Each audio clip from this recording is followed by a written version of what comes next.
Welcome to the channel Take the Bowl. Hope things are all fine with you and everyone is staying home, staying safe. So today we're going to discuss about a business which is predominantly being occupied and by several named brands. So we have huge competition in this business. Perhaps there is always a demand for a homemade or something which is made of more nutritious and genuine raw materials.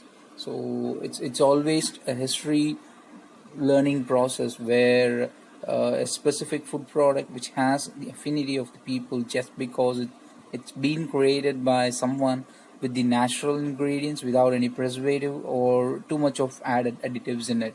So there is always a special market for such homemade products. So we are going to attach to that particular niche of people who are expecting some sort of products which are manufactured with that of home touch. So this business is the making of noodles, a noodle business. It's not as similar to that of ready-made noodles. This is something which is being cooked along with other vegetables on a regular restaurants or in any market food chain supplies or something which is being sold separately without any flavors or additives that can be cooked along with the fresh vegetables and other stuffs by the actual people who purchase it. So this business, you may have to spend few things on the requirements for preparing the like uncooked noodles. So this is like the dough mixing machine. So there is a machine for mixing the dough, and then noodle making machine, and then noodle streamer, and then drying machine. It's like you have to prepare the dough, so it wouldn't be possible for you to do them on a large scale or using your hands. Perhaps you can do that as well. So eventually that's going to lead you to somewhere where a certain portion of supply could be made. On a longer run, if you're going to grow your business, if you're reaching higher market demands, and absolutely you have to require these machineries in order to sustain in manufacturing this product. And then the raw materials, you have to purchase wheat flour. So wheat flour is something which is very essential for making any ready-made food mixes. So, and then maida, which is multi-purpose flour, and then millets, ragi. Ragi is again a millet, and then pearl millet, and then in specific to Indian regions, there are several millet varieties like tinai, and you have so much of nutritious cereals which can be used like corns. Those things can also be included in these, and salt for flavor and a little bit of masala.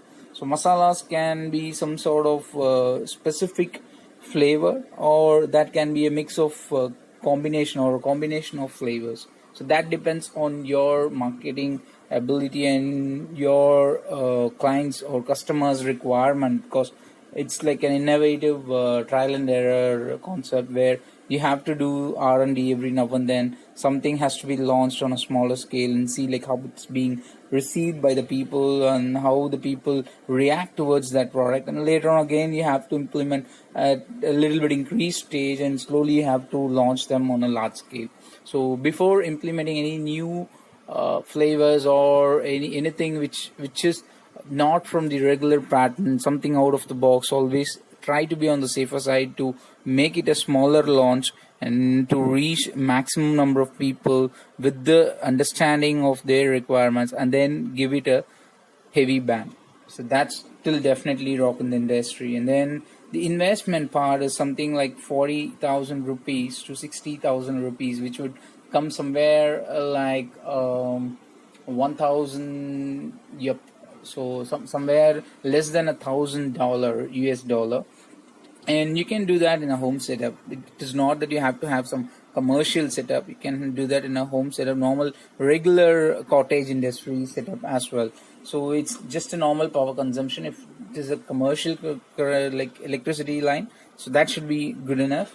And then the maintenance is going to be very easy, because it's almost like part of the regular cooking process where you're preparing the material for the next step of cooking. So we used to see these in, like, they are made in household regularly. Something would be prepared for cooking and then that will be cooked. So this is something like you're preparing something for cooking, but you're not cooking though. So now the process, you have to mix the flour and along with the like flour sheets, and then the noodle shapes. Again, you have to make them using the molds, and then parboil it or half boil it, then dry them, then pack them. So for these, you are anyhow going to use the machine. If at all you're doing it through hand, you have to use these like the manual process. You have to do the step-by-step process, and then for this you have to require the registration. The basic company registration would do good here. Predominantly, if at all it's in India, you can do with the basic registration of Udyogadar, or if it is something like in any other region, you have to do the basic registration stuff for like whichever is adhering to your government and which is a legal license for doing that process. And then FSSI is for food license, which is obviously mandatory for any food product. And then the GST is for filing the returns, so that's mandatory again. So the profit calculation, when we look at this particular profit calculation on a deeper scale, it is somewhat like 40% of total manufacturing cost. Like 40% of the selling cost is totally profit for you, and the making cost is something like you're going to retain it for just 60%. So if you're going to sell that, it's like 1 kg of noodles, approximately 150 rupees. So 150 rupees, which is something related to $2.50 US dollars. So on that, you're going to make a profit of 40%, which is something like 60 rupees, which is less than a dollar again. So for each kg. So if at all you're going to do that for 200 packets of 250 grams, it's going to be somewhat like 200 packets into 15 rupees, which is again going to make you 3000 rupees profit. So, and every month, if you're doing it for at least 25 days, that's going to give you somewhat about 75,000 rupees, which is somewhere near to 1000 to 1200. Yep, yeah, so somewhere like, yeah, 70, like 1000 to $1,100 per month. So that's going to be your profit ratio. And for marketing stuff, you have to reach the hotels near your region, then restaurants and supermarkets. Like hotels and restaurants or fast foods would actually cook them and use them, for which you can have lesser packaging capacities. And for supermarkets and shops, you have to do the branding work along with the packaging, and you can increase your market reach and the demand as well. So hope I've covered enough of information on this business idea. So if at all you got any questions or concerns, just let me know in the comment section. I'll be pleased to reply back to you. And also let me know if at all you want any specific concept to be explained, any business concept or business technique or ideas.